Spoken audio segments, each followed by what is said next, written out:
Social Welfare Department wrapped up aid distribution to motorcycle taxi riders today. Let's get the details from mobile journalist Arles De Los Santos. Arles, can you walk us through the process? Kamusta ang mga riders at drivers? Alam ba nila ang kanilang schedule, saan sila pupunta, etc., etc.?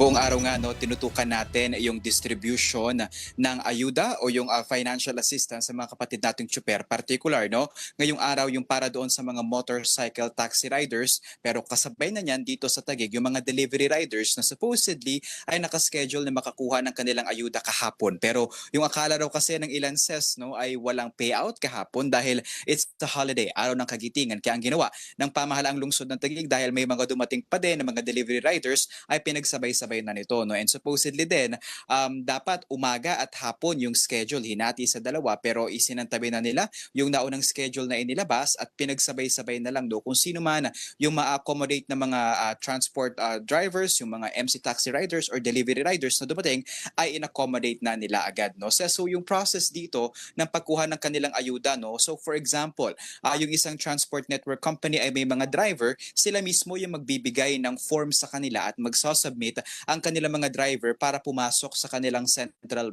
system, yung base na kanilang ang pagbabasehan na kanilang ipapasa sa LTFRB, na yung LTFRB naman kung ano man yung mga papel na kanilang makuha, ayun naman yung kanilang ibibigay sa DSWD at DOTR na sila naman makatatanggap ng mga ayuda.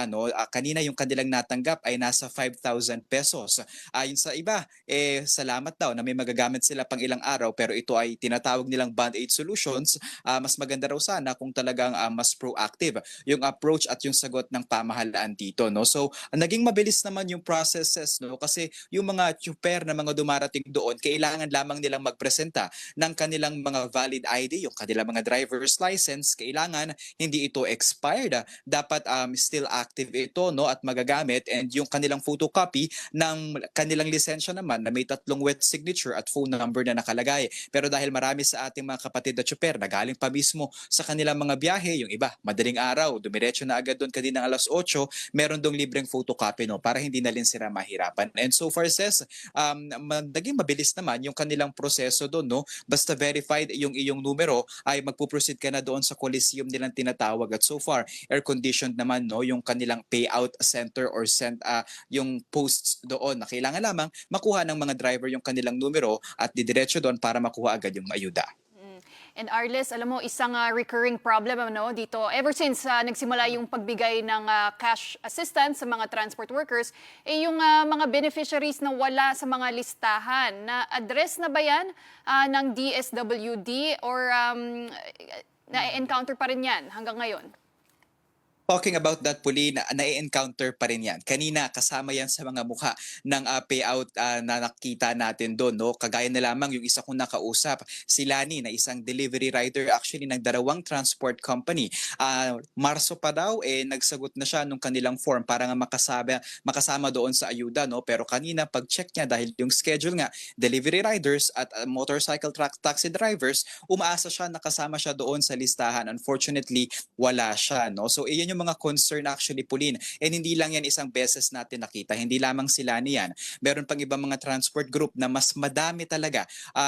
If we can just mention, yung Joyride application, madami sila mga driver dito sa Taguig na nagkaroon ng problema. Akala nila makatatanggap na sila at kasama sila sa listahan, pero turns out wala sila roon. Kaya ang kanilang ginawa, pumunta sila doon sa area kung saan nandun yung LTFRB at nagsagot sila ng mga form and kung may mga kailangan mga requirement para nga makaasa na pagka nagkaroon ng special payout ay makatatanggap na sila ng ayuda na syempre nagre-range pa rin sa 5,000 pesos. So, masasabi mo bang bumaba na yung ganyang reklamo, ang bilang, or marami pa rin, relatively the same as before?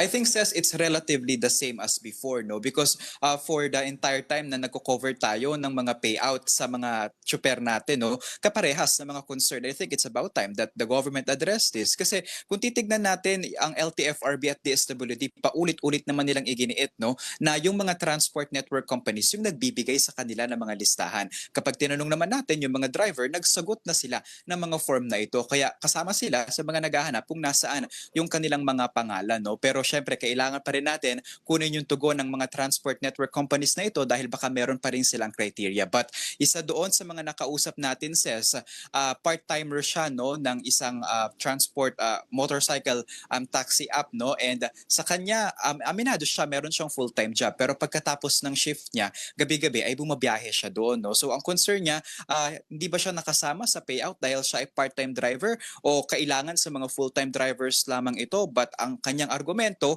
at the end of the day nagbibigay siya ng serbisyo sa mga kumpanya na ito, no, at maliit man daw o malaki yung kanyang naipapasok na pera, still kasama siya sa mga empleyado nito na hoping at ayun nga, no, talagang nagsubok kanina na makakuha ng ayuda.